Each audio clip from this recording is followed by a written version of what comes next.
विजय जी, क्या ये वाकई में वसुंधरा राजे सिंधिया को कमजोर करने की कोशिश है, साजिश है? अगर कैलाश मेघवाल जैसे सीनियर आदमी, उनको ये तो मालूम होगा ना क्या बोल रहे हैं। अगर उन्होंने पिछले दिनों ये कहा और केंद्र के लॉ मिनिस्टर के ऊपर ये भ्रष्टाचार के आरोप लगाया, तो उनको तो मालूम था कि मैं अगर ये बोलूंगा तो मेरे खिलाफ कार्रवाई होगी। उसके बावजूद उन्होंने ये वो बयान दिया। तो क्या उन्होंने जानते बूझते बयान दिया था? देखिए, मूल रूप से तो इसकी जड़ में ये कहा जाता है कि शाहपुरा में एक और मेघवाल हैं, युवा मेघवाल नेता हैं, जो शायद जिला परिषद के सदस्य हैं, और उनको अर्जुन मेघवाल आगे बढ़ा रहे हैं और उनको वो टिकट दिलाना चाह रहे हैं और इनकी छुट्टी कराना चाह रहे हैं। तो ये था असल में जड़ विवाद का। लेकिन अर्जुन मेघवाल को लगा कि इस बहाने एक तरह से वो मुख्यमंत्री पद की रेस में हैं, खुद को बहुत आगे रखना चाह रहे हैं और वो अपने आप को बहुत करीबी बताने की कोशिश कर रहे हैं पीएमओ के, पीएम के। तो उनको लगा कि इस बहाने वसुंधरा को भी थोड़ी सी अपनी ताकत दिखाई जाए। तो कहानी यहाँ से शुरू होती है और फिर वो भूल गए थे कि कैलाश मेघवाल जैसे शख्स से पाला पड़ा है। विजय त्रिवेदी अच्छी तरह से जानते हैं उनको, हम भी अच्छी तरह से जानते हैं। जब गृह मंत्री हुआ करते थे तो मेरी बड़ी अच्छी दोस्ती थी, और आज तक में जब मैं था उस समय, तो पुलिस वाले बाइट नहीं देते थे, एसपी वगैरह, जैसे क्राइम हो जाए तो मैं सीधा इनके पास चले जाता था। तो ये मुझसे कहते थे कि अरे ये इस छोटे से काम के लिए आ गए। मैंने कहा आपका एसपी बोल ही नहीं रहा, आप ही बोलिए। तो वो कहानी चलिए अलग है, लेकिन अब हो ये रहा है कि जो चीजें पर्दे के पीछे कही जा रही थी वो कैलाश मेघवाल ने सामने रख दी कि साहब गुटबाजी है, विचारधारा जिनकी नहीं है उनको शामिल किया गया, गुट भी गिनाने शुरू कर दिए। फिर एक सवाल के जवाब में उन्होंने कहा हाँ मैं वसुंधरा के गुट का हूं, ये भी कह दिया।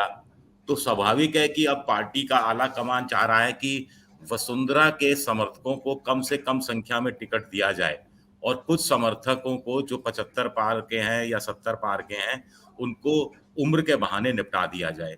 ये कोई ऐसा बड़ा मसला नहीं था जो बातचीत से हल नहीं हो सकता था। और कैलाश मेघवाल ने तो 2-3 दिन पहले हिंट भी दे दिया था कि उन्होंने कहा था कि मैं अगले 2-3 दिन में अपना जवाब दूंगा और वो जवाब मीडिया के सामने भी रखूंगा।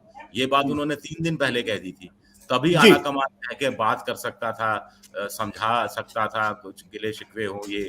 तो कुल मिलाकर दो तरीके से, एक तो वसुंधरा के समर्थकों के को लाइन हाजिर करके, एक तरह से पॉलिटिकली लाइन हाजिर करके वसुंधरा के पर कतरने की तैयारी है, और दूसरा कुछ ऐसे लोगों को जो पहले बीजेपी छोड़कर चले गए थे और वो वसुंधरा उनकी वापसी की बात कर रही है, तो उनमें भी रोड़े अटका रहे हैं अर्जुन मेघवाल और वासुदेव देवनानी। इन दोनों की एक कमेटी बनाई गई है जो डिसाइड करती है कि पार्टी में जो कोई पुराना नेता छोड़कर गया था वो लौट कर आना चाहता है तो उसको लाया जाए या नहीं। जैसे देवी सिंह भाटी है बीकानेर से, वो लौटना चाहते हैं, लेकिन अर्जुन मेघवाल वहां भी एक तरह से ब्रेकर का काम कर रहे हैं। तो ये दो तरीके से घेरेबंदी की तैयारी है वसुंधरा की।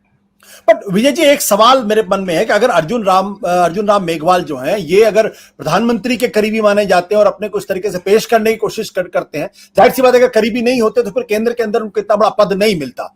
दूसरा, कैलाश मेघवाल जो है वो वसुंधरा राजे सिंधिया के करीबी माने जाते हैं। तो क्या हकीकत में ये छद्म युद्ध है, एक शैडो वॉर है दरअसल नरेंद्र मोदी के बीच में और वसुंधरा राजे सिंधिया के बीच में?